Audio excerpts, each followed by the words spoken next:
João capítulo 10, verso 10. O tema da minha mensagem hoje, ela vai falar de estações. Aqueles lugares onde paramos, muitas vezes nas programações de onde vamos fazer, ou onde elas foram elaboradas. As estações de trem, onde dá a oportunidade de pessoas subirem ou descerem. Aquelas estações que estabelecemos durante uma viagem, onde nós vamos abastecer, onde é que nós vamos comer, onde é que nós vamos pernoitar. Deus colocou uma palavra no meu coração e ela tem a ver com esse texto. Coloque, por favor, o texto, João 10, 10.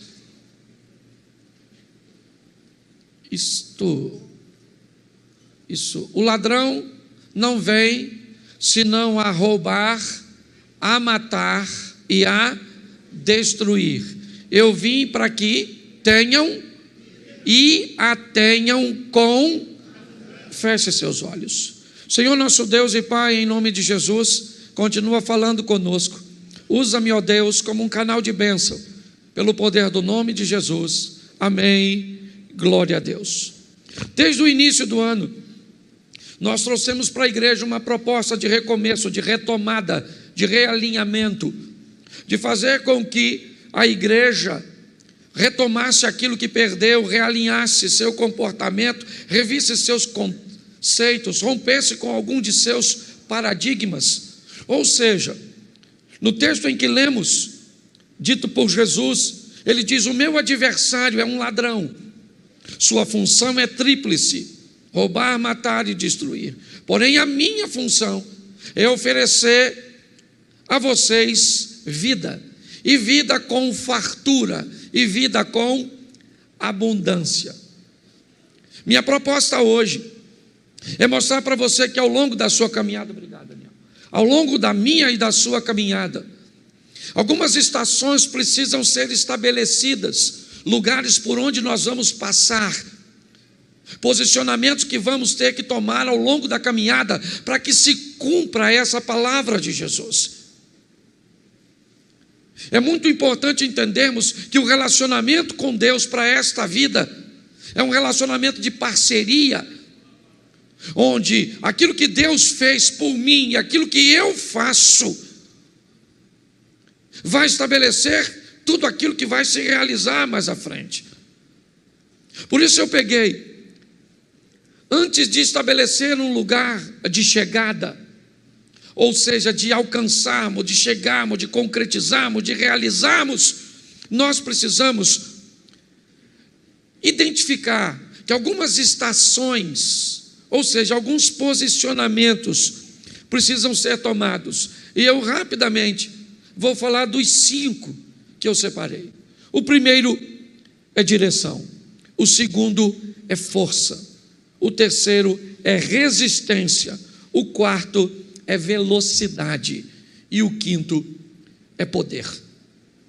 Quando nós estabelecemos isso na nossa vida, inevitavelmente nós criamos um processo, cujo qual nós vamos delinear entre o meu ponto de início, o meu ponto de partida e onde eu quero chegar, onde eu pretendo chegar.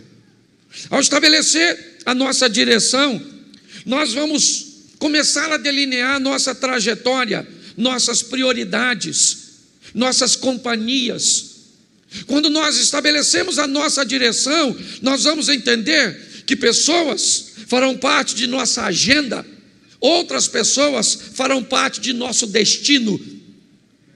Nós vamos parar de canalizar forças para momentos que são apenas transitórios e passageiros, para pessoas ou situações que não fazem parte do nosso destino, mas sim do nosso momento.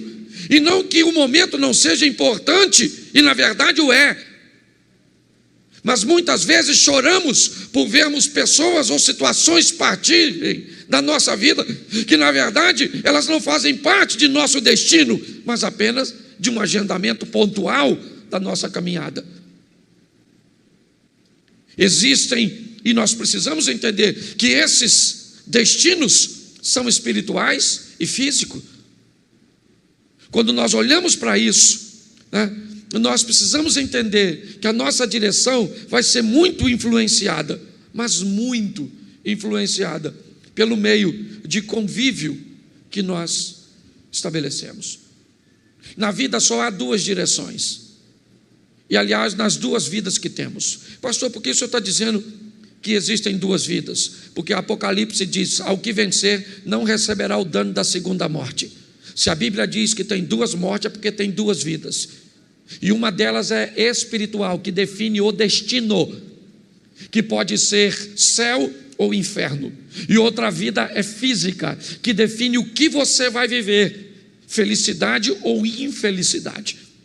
A proposta que Deus tem para mim e para você, que eu quero hoje transmitir para você, é que você define entre as duas possibilidades do mundo espiritual, céu ou inferno. Pastor, não tem uma terceira? Não tem.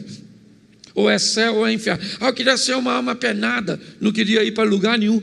Não rola. Sua direção ou é céu ou é inferno no mundo espiritual. No mundo físico, sua direção ou é felicidade ou é infelicidade. É assim que funciona. Então a proposta bíblica é o quê? É céu para a vida espiritual e felicidade para a vida física aqui neste mundo. É isso. Quando nós olhamos, por isso Jesus diz: eu vim para que tenham vida e a tenham em... Ou seja, você vai ter uma vida extraordinária nesta terra, só não vai ter se você fizer escolhas erradas. E além de tudo, você vai depois estar com Deus. E o que a Bíblia me diz para que eu possa criar ou estabelecer uma direção correta? Primeiro é saber para onde eu estou indo. A Bíblia diz que ouvir pessoas, buscar conselhos é importantíssimo para o desfecho da fase da direção, que é a primeira fase. Quando somos crianças, adolescentes, normalmente nós não pensamos em direção, nós simplesmente vivemos.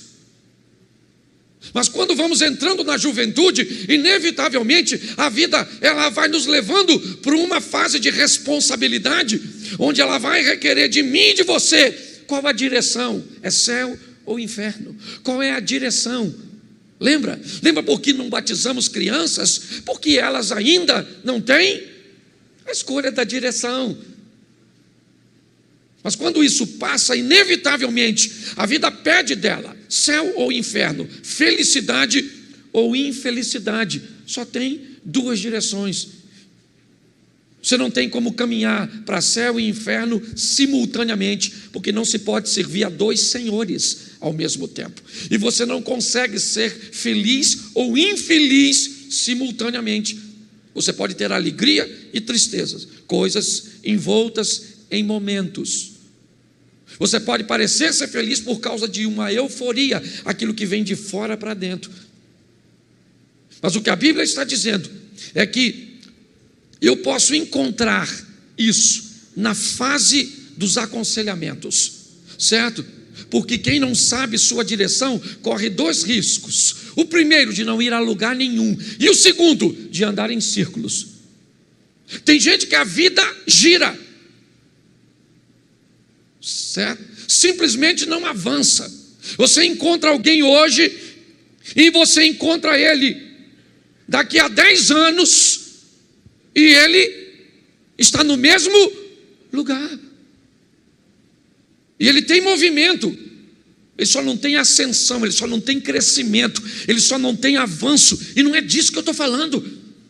Eu estou falando de glória em glória, de fé em fé, para que amanhã seja melhor do que hoje, para que a manifestação de Deus amanhã na nossa vida seja superior àquilo que nós estamos vivendo hoje. Quem não tem direção, você pergunta para ele onde ele se vê daqui a 5 anos, ele não sabe. Esse dia eu estava mostrando o terreno da igreja para alguém, e alguém me perguntou: pastor, onde o senhor se vê daqui a 5 anos? Eu falei: dentro da igreja aqui, pregando para 2.500, 2.800 pessoas. Quem não tem direção, não tem perspectiva de futuro. Então, a Bíblia diz que Eu preciso ouvir pessoas e buscar conselhos, mas preste atenção em Provérbios 11, 14. Coloca para mim, por favor, Provérbios, capítulo 11, verso 14. Eu vou dar mais uns 4 ou 5 versículos, então, por favor, fique atento, eu acabei não combinando com vocês. Provérbios 11, 14. Isso. Vamos lá? Não havendo sábia direção ou sábios conselhos, o povo, mas na multidão dos... Preste atenção, você precisa de conselho, sim ou não? Sim ou não? Mas de que tipo de conselho? De gente sábia. Ok? Para você ter uma boa direção, você tem, certo? Que buscar viver perto de quem tem sabedor, porque conselho de cabeça de bagre não vai te levar a lugar nenhum.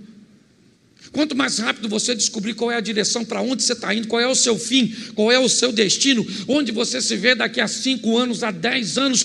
Pastor, isso é se preocupar com o futuro? Não, isso é planejamento de vida.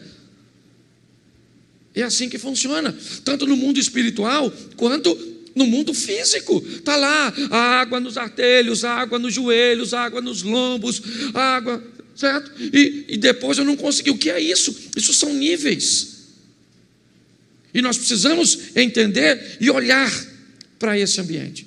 Porém, já que eu estou falando de caminhada e de vida, tome cuidado, porque ao longo da vida você pode encontrar sábios, pessoas sábias que estão perdidas. Então, às vezes, você pode receber um conselho extraordinário de um bêbado.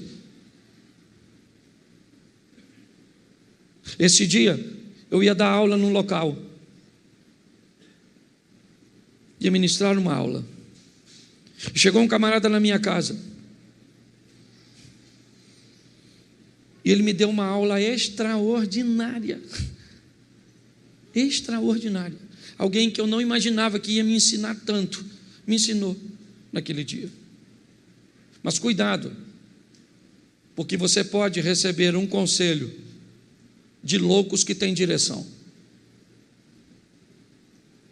Preste atenção, na vida você pode encontrar sábios que estão perdidos e vão te dar um conselho sábio, e loucos que têm direção e que vão te levar para mais longe de Deus do que você pode imaginar, porque estão envoltos em seus resultados. Lucas 12, 20, coloca para mim isso, e vai dar o entendimento do que Jesus está dizendo. Lucas 12, 20, eu não sei se eu consigo falar de todos os pontos aqui, mas vamos lá. Mas Deus lhe disse: louco, esta noite te pedirão a tua, e o que tens preparado para quem será? Essa é uma história que Jesus está contando de alguém altamente rico, altamente focado e direcionado, alguém que está disposto a ganhar o mundo. E se você fosse olhar para esses resultados, se você ficar olhando na igreja, na sua vizinhança, no seu ambiente de trabalho, para gente que só alcança resultados físicos, cuidado, porque você pode querer imitá-los e perder sua alma. O que a Bíblia diz é: ganhe o mundo sem perder a alma. Por isso, cuidado, porque está assim de gente louca, dando conselho para os outros, e ele tem o resultado dele para mostrar para muitos. Por isso, defina o mais rápido possível qual será seu destino. Pastor, o meu destino é o céu, e tu anda com quem vai para o inferno? Defina seu destino e quem são seus companheiros de viagem. Que tipo de destino você traçou para você aqui nessa terra?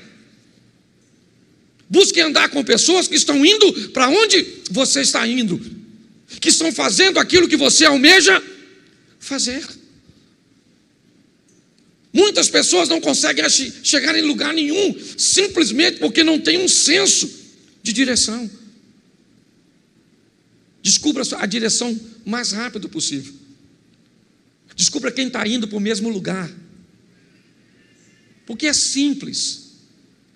Se você planeja ir para a Central do Brasil, aqui em Xerém passa ônibus que vai para a Central? Sim ou não? Passa. Ele é que cor? Que cor? Vermelho? Verde? O que vai para a Central? Beleza. Mas aqui passa um ônibus que me parece que também é verde e que vai para o Amapá, para Nova Iguaçu.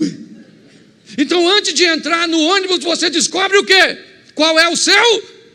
Então, por que é que você deixa qualquer um entrar na sua vida e anda com qualquer um? Seja seletivo e ande com gente que está indo para onde você vai, que está fazendo coisas que você quer fazer. Você quer orar, mas não anda com quem ora. Você quer pregar, mas não anda com quem prega. Você quer viver em santidade, mas só anda com Zé Ruela. Pare e pense. Direção. Vamos aqui porque é muita coisa.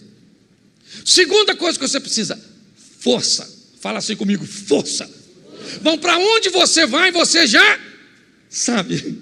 Só que saber para onde vai é uma coisa, e chegar lá é outra, menino. Então você vai precisar de força. E aqui eu coloquei: força é a ação que nós vamos usar para resolver os problemas que me impedem ou os problemas que me impulsionam para o meu destino. Todas as vezes que aparecer um problema, eu sei para onde eu quero ir, então tá bom, eu estou indo. E quando aparecer um problema, que tipo de problema ele é? Ele é um problema que eu preciso resolver porque ele está me impedindo, ou ele é um problema que eu preciso resolver porque ele vai me impulsionar, ele vai me arremessar para onde eu planejo ir. Eu preciso usar força. Muitas pessoas estabelecem sua direção, seu destino, mas basta se deparar com alguma dificuldade, com algum obstáculo, seja ele, certo, de falta de recursos ou de situações complexas. Sabe o que aquelas pessoas fazem? Se elas tiverem forças, elas resolvem esses problemas. Se elas não tiverem forças, elas mudam seu destino. Já que eu não consigo ser engenheiro, eu vou conseguir ser pedreiro. Mas não deu para ser pedreiro, porque eu queria fazer engenharia civil, vou ser servente. E não deu para ser servente. Ou seja, todas as vezes que aparece um obstáculo, ela não tem força para lutar. E ela muda para um ambiente que ela acha que é mais. E quando ela chegar lá, o que é que tem? Outros obstáculos. Porque todos os lugares que nós formos, seja qual for, nós vamos enfrentar ali. Por isso, coloca aí para mim Josué capítulo 1, verso 7. Porque a sua vida, ela vai pedir de você força. Ela vai requerer de mim e de você: aprenda a lutar. Contra o quê? Contra os obstáculos. Está aí. Olha só. Então somente esforça-te e tem muito bom ânimo para teres o cuidado de fazer conforme toda a lei que meu servo Moisés te ordenou. Dela não. Preste atenção, olha aqui. O que ele está dizendo: tenha força para se manter na direção. Dela não se desvie nem para a direita nem para. O que ele está falando aqui do que eu falei anteriormente. A direção foi estabelecida, mas para ficar nela, eu vou ter que ter força.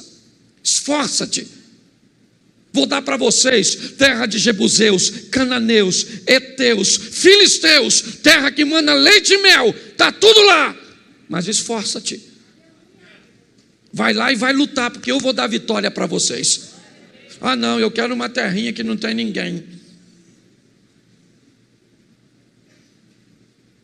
Nós precisamos de força.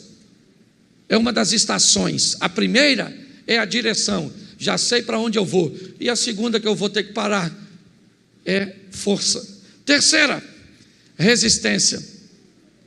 A caminhada de fé, ela não é reconhecida pela velocidade, mas pela resistência. Aquele que souber poupar suas forças e usá-las no momento certo, terá melhor resultado. Você já viu gente que entra na igreja, se converteu, mas pensa numa pessoa, descobriu a direção, o céu, e acha que agora aceitou Jesus, super-homem, Mulher Maravilha, e começa a fazer tudo, e faz tudo, e participa de tudo, e de repente, cadê a pessoa? Sumiu. Falava até mal de tu, que tu era meio devagar. E você olha e cadê? Lhe faltou o quê? Usar a força certa para a coisa certa, gente. Para de canalizar suas forças para lugar errado. Senão você vai esmorecer na caminhada. Fica na igreja olhando para quem não deve. Fica. Pastor, vou embora daqui. Descobri que ir para o céu é muito difícil. Vou lá para o concorrente. Pastor, não dá não. Não dá não. Você sabe quantas vezes nos 7 anos que a igreja está fazendo, que eu já tive vontade.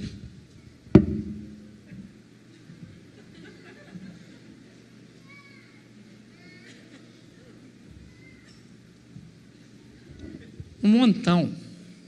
Tem gente que bate nas minhas costas ali, pastorzão. E por trás.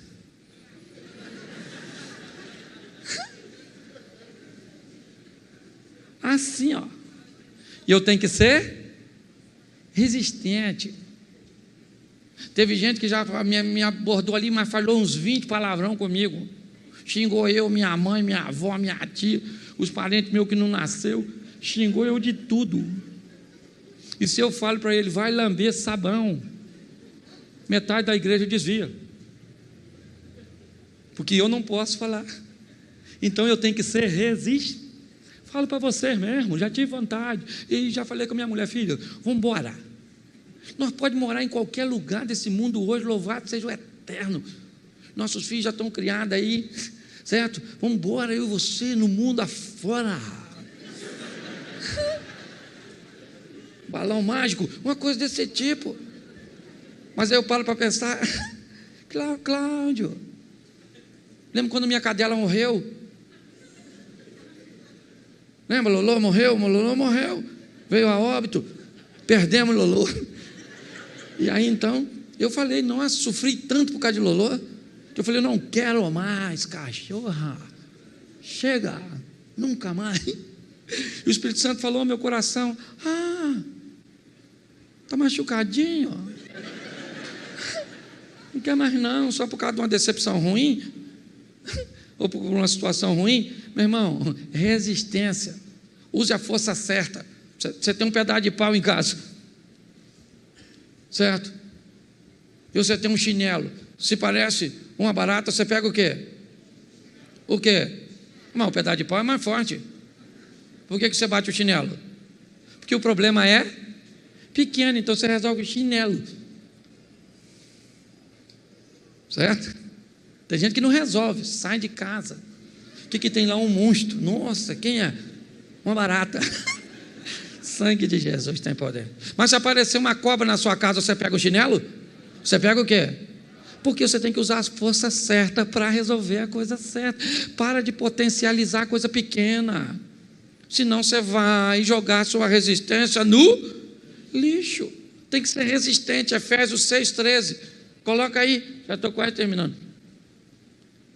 Pensei que já estava aqui. Efésios 6,13. Preste atenção. Glória a Deus, Efésios capítulo 6, verso 13. Portanto, agora não estava lendo aquilo mesmo não, irmão. Portanto, tomai toda a armadura de Deus para que... Isso é uma mensagem fragmentada. Para que possais resistir no dia?